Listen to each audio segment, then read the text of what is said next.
Hey, Mark Etheir, iZotope. Are you the founder of iZotope? I am. One of the co-founder. Yeah, there were Co-founder. 6 of us originally. Wow. Okay. Yeah. And you guys came out of MIT and the kind of the real hardcore engineering side of things, right? Yes, actually at MIT I studied both music and computer science, so I had degrees in both. I thought I might be a film music composer originally. So your background is very much in the music side Yeah, of things? I have a degree in composition, yeah.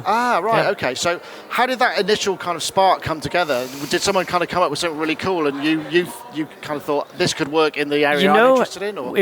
I did an internship at Cakewalk, which used to be right off of the MIT campus. And it was the first time that I realized I could both combine my passion for music and my passion for technology. And so that led me to get some friends together when I was still an undergrad, and we made vinyl, which you may remember, our first product. And that was when we were still in college, and tens of thousands of people downloaded it. So we said, I wonder if we could actually sell something to them. And we were off and running. Yeah, exactly. I mean, and things went real fast. I mean, because the success of what you were doing, I mean, I guess it seems like, sounds a bit kind of back in the old days, but I mean, to be honest, the code and the algorithms back then were pretty unsophisticated, and you came along with maybe a different way of approaching it, right? Yeah, so actually one thing that we were very lucky, so we started the company in 2001, and 2001 was just when a computer was fast enough that you didn't need external DSP hardware. And that meant we could take full advantage of all the memory and the processing power and the interface that went into a computer. And so we were able to leapfrog some companies doing certain types of spectral processing and some other things that just wouldn't have been possible in the same way on an embedded system. Because it seems to me also a lot of what makes iZotope so great is the way that you analyze the audio first. I mean, you get a real kind of measure of what it is that you're dealing with rather than just kind of... That's a really great way to put it, yeah. We always say that for us, the starting place is to make really high quality audio processing.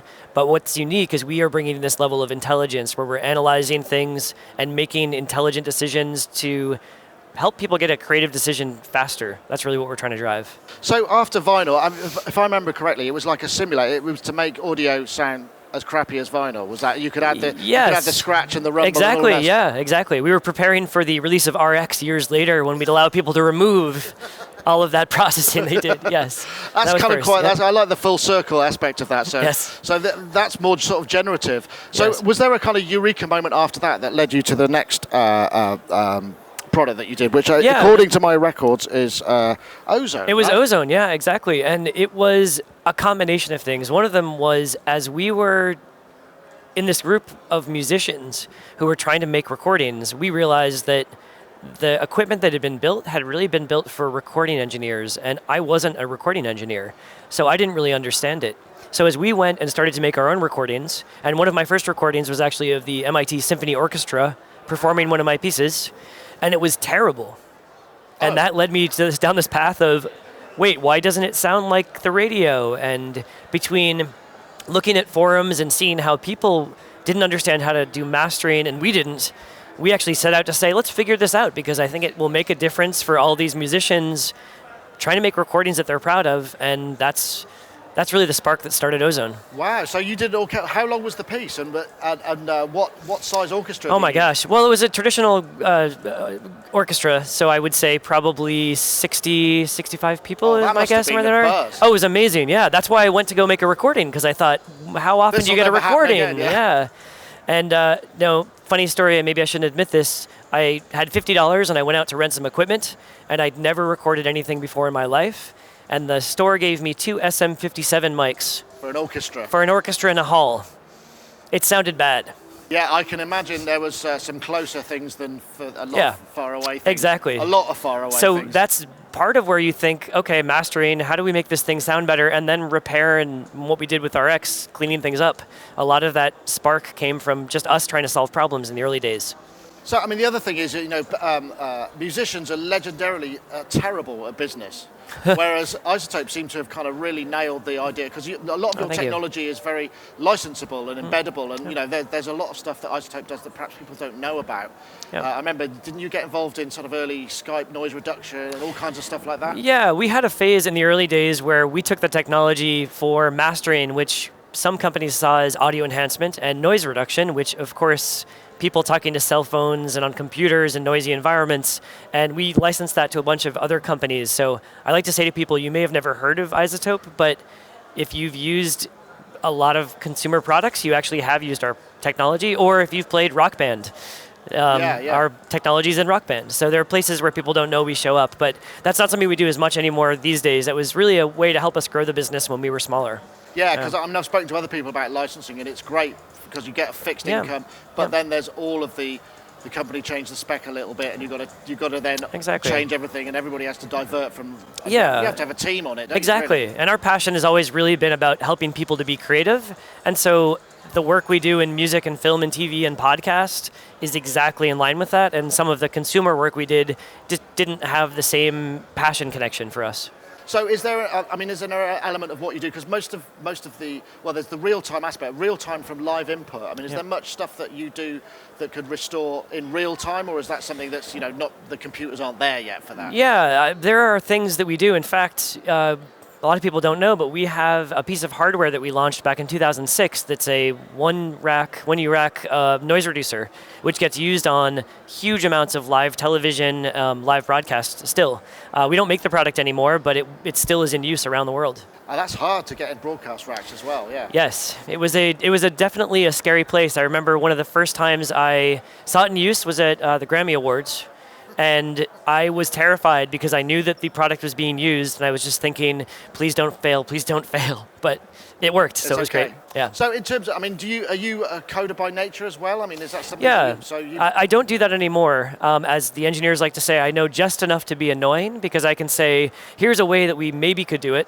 And then they go off and they have to go and maybe prove me wrong. But these days, most of my focus is really on the strategy of where we're headed, and really trying to spend as much time with customers and partners to make sure that they're loving our stuff. Do you miss the kind of the all-nighters and the coffee and the kind of, because there's something very immersive about writing code, isn't there? Oh, I mean, you have to be immersed in it. You can't just sort of switch it on and off. For me, it's the same thing. So for me, the experience of writing music, writing code, learning how to structure a company and grow a company, to me, it's all the same creative outlet. So for me, it all feels like the same thing. So I enjoy it the same way. Workflow, I suppose. Because a company's, we're over 150 people.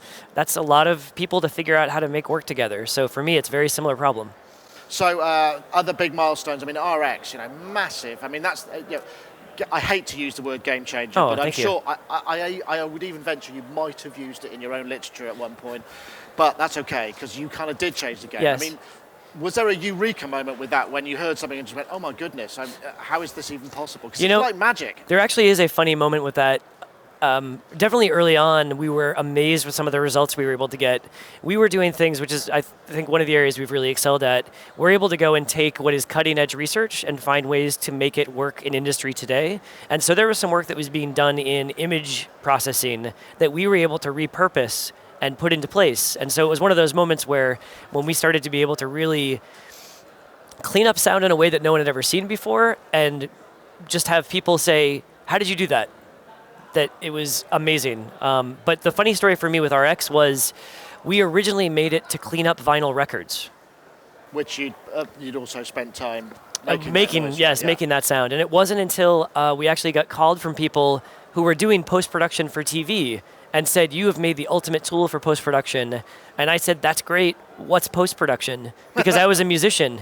I had no idea about how that worked. And so got to know that workflow. And then over the years, we've adapted it. So it is one of the crucial tools. We won an Emmy for it, which I'm very proud of. Yeah, that's a big deal. I mean, winning. I mean, essentially for coding. It's like an Emmy for it's product, but it was technical. A technical Emmy, yeah. They do it for changing the way that TV is produced.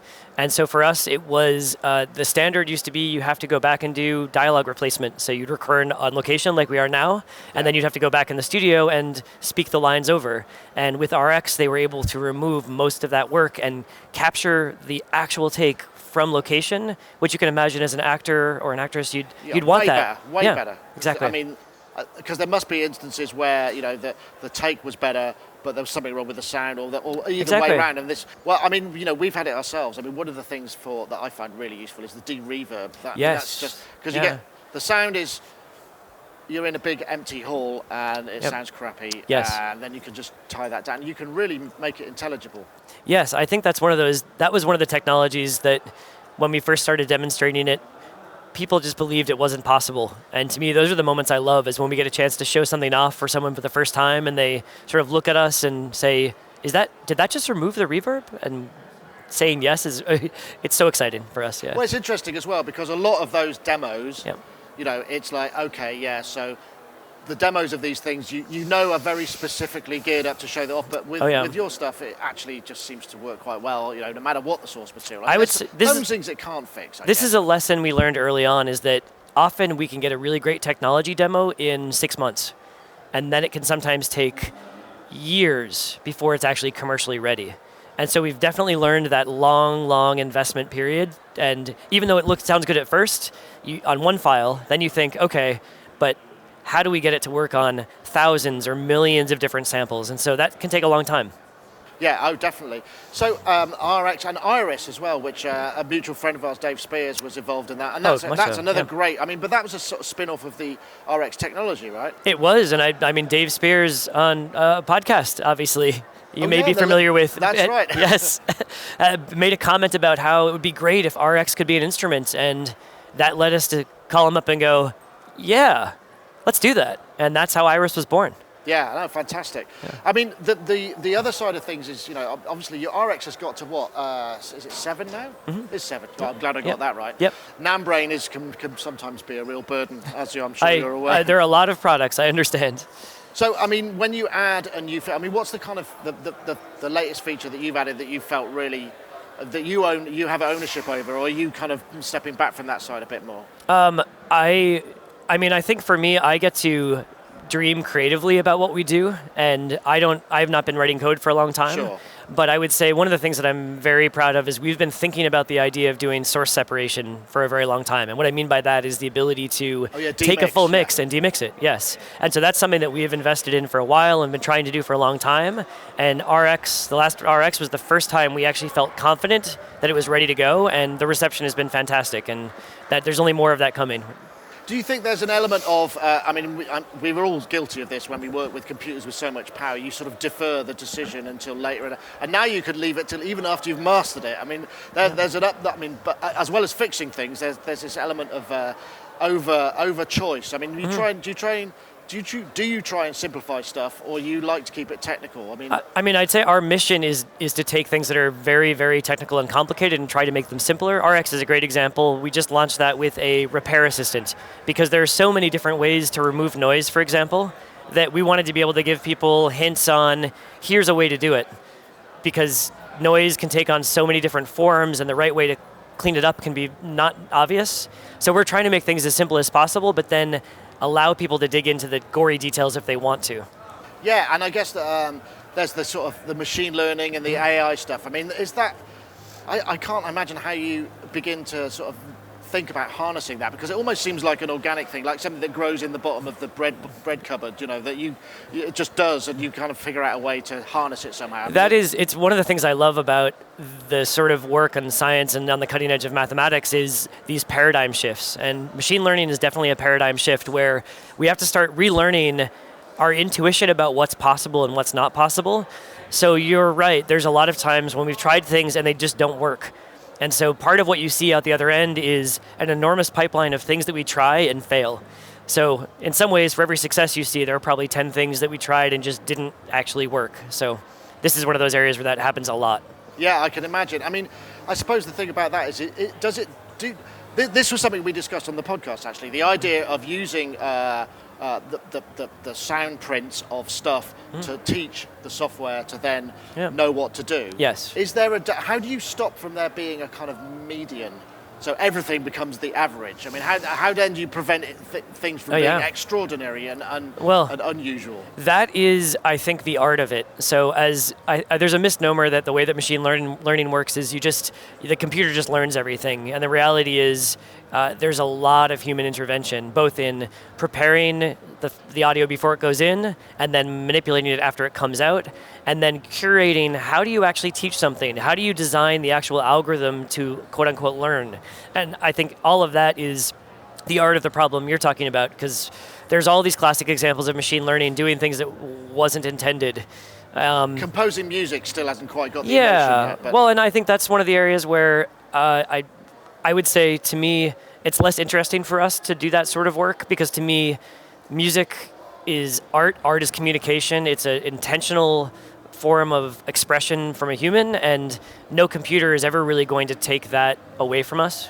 Right, I'm glad to hear that from someone like you, because I mean there is a fear of. I mean, you're working on the cutting edge of DSP technology. I mean, you probably know things that not many people do know. I mean, do you think the future is exciting? I mean, are we gonna see some more quantum leaps coming soon? I mean, and what are those enablers? Oh yeah, I would say for sure. I would say for me, the things that get me most excited are putting people in a position where they can be creative as fast as possible and not have barriers. And I just think about the days where, you'll remember, everybody would talk about how many tracks you could have on a DAW, and then everybody was talking about sample rate and bit depth. And I feel like we are in a place where we can go beyond those at this point and really just focus on music making and creative decisions. And so to me, all the work we're doing when it comes to machine learning and trying to build our interfaces is really to that end. How can we put people in a position where the computer can take care of all of the technical things that you don't have to make creative decisions on, and then present to you the most intuitive way to actually make creative decisions? Yeah, I mean, because music production can get a bit like an IT session. Yeah. In some respects, with the oh my gosh, of course. I mean, do you think that are you sort of seeing something on the horizon that will change the way that, like, I don't know, leaps in there's talk of like quantum computing and neural networks and stuff. I mean, is there something that you think is about to happen that will change the game, as it were? My guess, and I'll probably be wrong, but when it comes to quantum computing or something like that, that I think is still probably decades off. And that was an interest of mine when I was an undergrad at MIT, and everybody thought it was coming soon, and that was over 20 years ago. So I think that's still a while off. I would say we are just at the beginning of what is possible with machine learning, and I think that's going to be probably one of the areas to watch, because to me, the opportunity is to really reimagine the way that all of our tools work. So I like to use the analogy at iZotope that you have cars today and you have a steering wheel.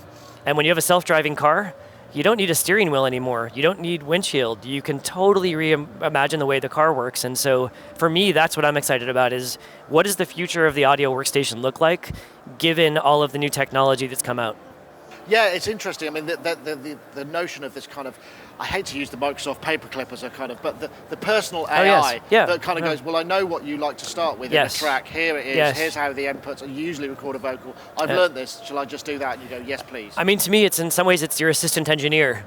If you walk into a room and the assistant engineer has got everything set up and you're ready to go, and then you're like, okay, now I can make all my creative decisions. That is, for me, that's the vision. How do we get to a place where you feel like you have that assistant engineer helping you out? Yeah, and it helps because your plugins just all communicate with each other, which seems to be something that nobody else has figured out how to do. But you've got the special sauce going on there. Yeah, so. I mean, we're in a unique position in some ways because we have technology and plugins that exist across repair, edit, mixing, mastering, and so we saw opportunities to actually combine those together, so that you're not just thinking about mastering or mixing alone, but you can actually think about them together. And the truth is, most people I talk to, when they're doing production, they're doing it all at the same time.